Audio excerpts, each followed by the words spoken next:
Happy Life, chapter 98. Exile evil from the provinces of your life. Counter sickly thoughts with healthy ones. Render the vicious web of unjustifiable suspicion with the scissors of trust in others. It is horrific living life armed against others, seeing primarily their negative side and detecting their imperfections.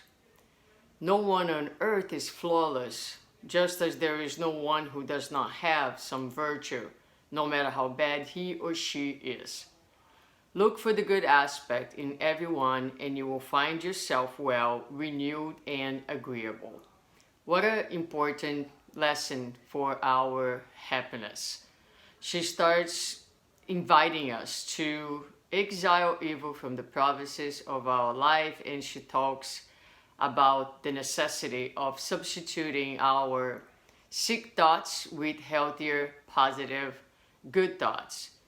And the gist of the lesson is about our ability to see goodness in every single human being and to choose to focus on that.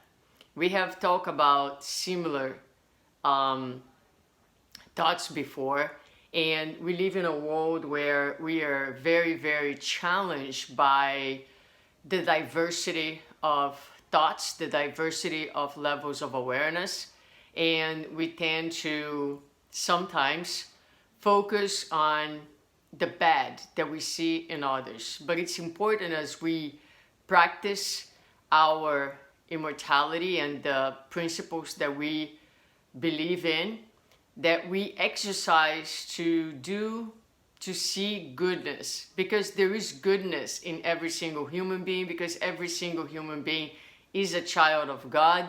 In essence, we are made of the same material, we come from the same source, we have the same destination. All of us are capable of loving, and all of us have goodness and virtues within ourselves.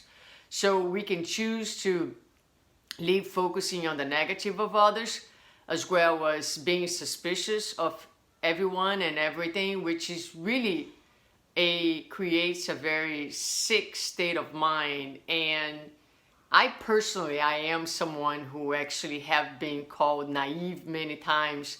I have this tendency of just believing everyone and everything that is said to me, because I just don't know why I wouldn't believe it.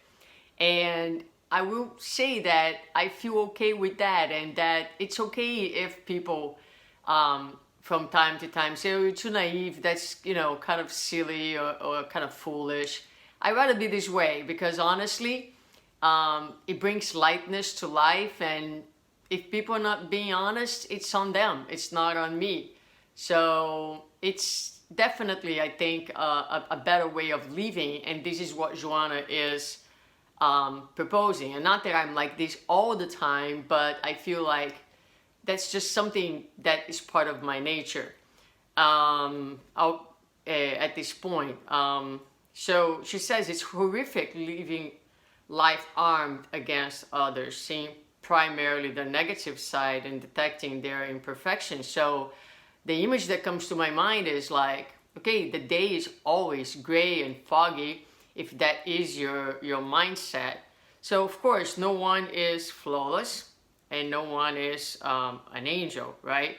So I have my flaws, my limitations, but I have the goodness too. And so it's a day-to-day choice.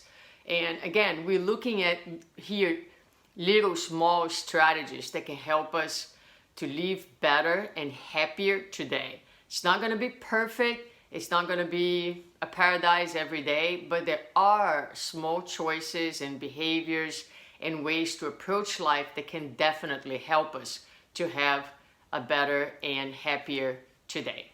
So that's the lesson for today. I hope it's helpful, and I hope we can apply right away in our daily lives.